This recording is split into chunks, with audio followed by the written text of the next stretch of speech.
streaming around the clock on CBS News Boston. You're watching WBZ News.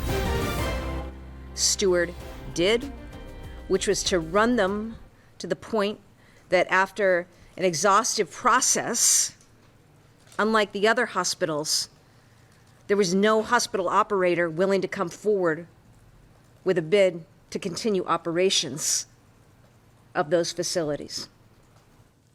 Breaking news, Governor Maura Healey announcing plans to save 5 of the Steward Hospital and also explaining why this plan does not include Kearney Hospital in Dorchester and Neshoba Valley Regional Medical Center in Ayer. Good afternoon and thank you for joining us. I'm Courtney Cole. Now, during her speech, Healey says her office has committed $30 million to keep Neshoba and Kearney operating for an additional time before it closes. So here's a look at the hospitals that are going to be saved. St. Anne's in Fall River, Good Samaritan Medical Center in Brockton, Holy Family, their campuses in Haverhill and Methuen, and then Morden Hospital in Taunton. They will be transitioned to new owners who have already been lined up. In addition, the Healey administration is also taking control of a 5th hospital, that's St. Elizabeth's in Brighton, until it can find a new owner. The governor also saying that Steward CEO Ralph De La Torre should face legal actions.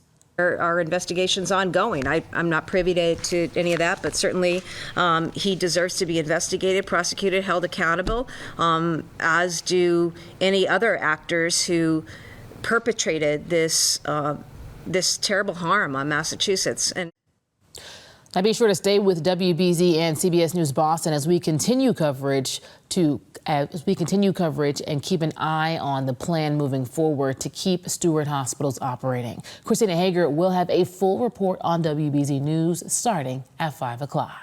I'm Tiffany Chan in Lexington, where the DA's office here is investigating after a baby was found dead, locked inside of a car outside of their daycare here. The DA's office says that baby appears to have been in that car for an extended amount of time.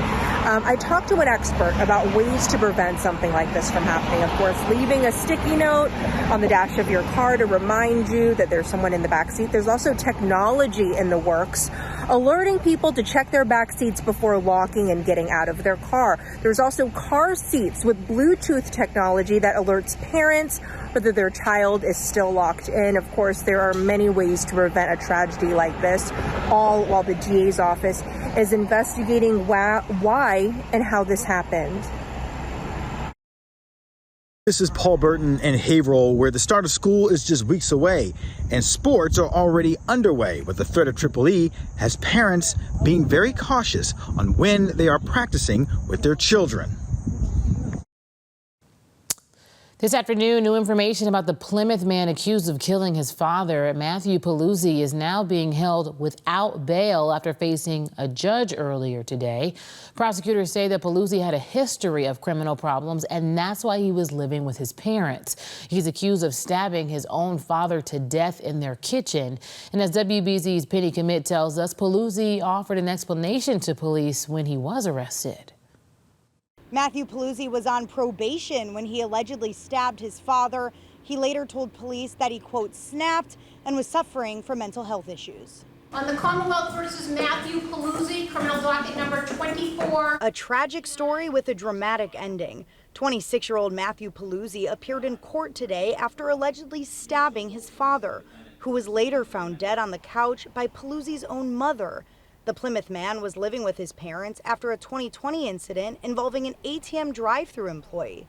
Paluzzi reportedly pointed a gun at the employee and asked her if she wanted to die. He's been on probation and through several mental health treatment programs since.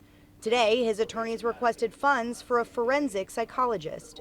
The fact that somebody may have mental health issues doesn't mean that they're not competent, doesn't mean that they're not criminally responsible. Following the alleged stabbing, prosecutors say Paluzzi stole his mother's car and led police on a chase from Kingston to Hanover, where he was eventually arrested. Paluzzi currently faces one murder charge, but District Attorney Tim Cruz says they're still waiting for the autopsy report.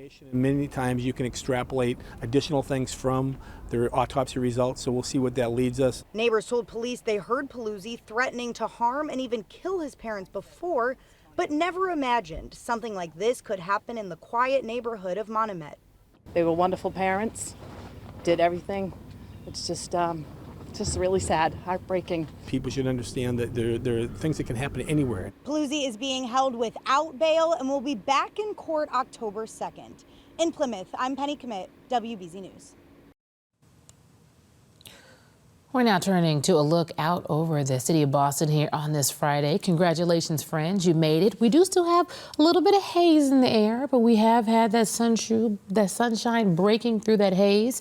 Let's get you over to next weather meteorologist Alyssa Andrews with a look at your next weather forecast. All right, still looking at a bit of a haze outside today, so a few extra clouds plus that wildfire smoke getting the filtered sunlight. 68 degrees in Boston. Temperatures heading into the upper 70s and some lucky few getting into the low 80s. But some of those clouds will prevent us from getting all the way there. Now, as we look at this visible satellite image, we can see very clearly where the actual cloud coverage is, bright white. But we get the milkier colors in here. That's going to be due to the wildfire smoke filtering downstream from Canadian wildfires. On top of that, we're also dealing with air quality alerts. So our friends with allergies, asthma, going to want to pay extra close attention here. This is all the way through midnight, and this goes for central to western Massachusetts and beyond. Something to keep in mind as you head outdoors today. Seeing a lot of improvements on visibility, but still along the coastlines, a bit foggy out there.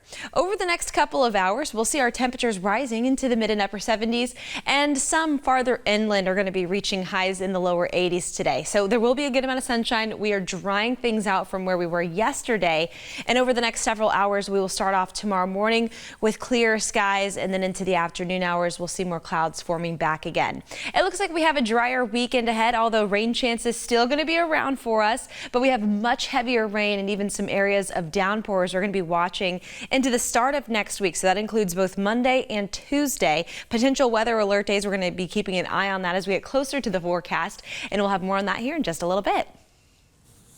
A New Bedford man in police custody, arrested in connection with a deadly shooting last weekend. Now, the Bristol County DA's office says police arrested 21-year-old Anthony Jallo without incident. He's expected to face a judge today on a single murder charge at New Bedford District Court. Jallo is accused of shooting and killing 44-year-old Aaron Brito. This happened shortly after 1:30 on Sunday morning on Earl Street. Police found the victim suffering from multiple gunshot wounds. This was behind Morna Lounge and Grill. Brito died at the hospital, and police say the shooting is still under investigation. A man at the center of a pretty wild scene overnight in Cambridge and MIT was held on $500 cash bail in order to stay away from the school. Police say Michael Stockwell was trying to break into a storage area at MIT last night when officers came up and asked him what he was doing. That's when he got onto a motorcycle, slammed into a police cruiser, and then took off. He then tried to escape police by jumping into the Charles River. Stockwell was eventually found by a police dive team. Parents, if you can believe it, we're already just weeks away now from the start of school here in Boston, and Mayor Wu announced today transportation improvements parents can expect this fall. Now, this year, parents will be able to use an app called Zoom, that's spelled with a U, Z-U-M, to keep track of their kids' buses. For the very first time, there will be an app that you can download onto your phone that will allow families to really track with precision because the drivers will also be tracking on their end on tablets which students are coming on the bus at which stops and exactly where they are. We'll let families see their child's bus assignments, track the bus location in real time, and get any alerts about delays. More than 20,000 families in the city rely on buses to get their kids to school. Turning now to Voters Decide 2024, the stage is set for the Democratic National Convention in Chicago. That begins on Monday. And right now, we're getting our first chance to see what it will look like. Today, Vice President Kamala Harris is set to unveil her plan to deal with the economy. And as CBS's Natalie Brand shows us, former President Donald Trump is already criticizing her proposals. With the economy top of mind for voters, Vice President Kamala Harris will outline her proposals to tackle inflation in North Carolina this afternoon, an issue she's begun to address on the campaign trail. On day one, I will take on price gouging and bring down costs. Her policy plans include calling for the first ever federal ban on price gouging for food and groceries, new policies to spur home building, offering up to $25,000 for first-time home buyers to use as a down payment, and an expansion of the child tax credit, providing as much as $6,000 to families with newborn children. Her proposals would require congressional approval and already face pushback from some Republicans and mixed reviews by economists. Why hasn't she done it? Former President Donald Trump at a news conference Thursday blamed Harris and Democratic legislation for rising costs. She cast the tie-breaking votes that caused record inflation. She cast the votes. She's trying to blame Biden, as you know. So it was Biden, but I'm going to do a better job. But it was her. Trump also released financial disclosures Thursday, revealing that his biggest source of income remains his real estate. The documents also show his stock shares of Trump's Truth Social media company are estimated to be worth around $2.7 billion at the stock's current price. He's also invested between $1 and $5 million in cryptocurrency, and he owes more than $100 million in liabilities from bonds connected to 3 civil court cases he lost in New York. Natalie Brand, CBS News, the White House.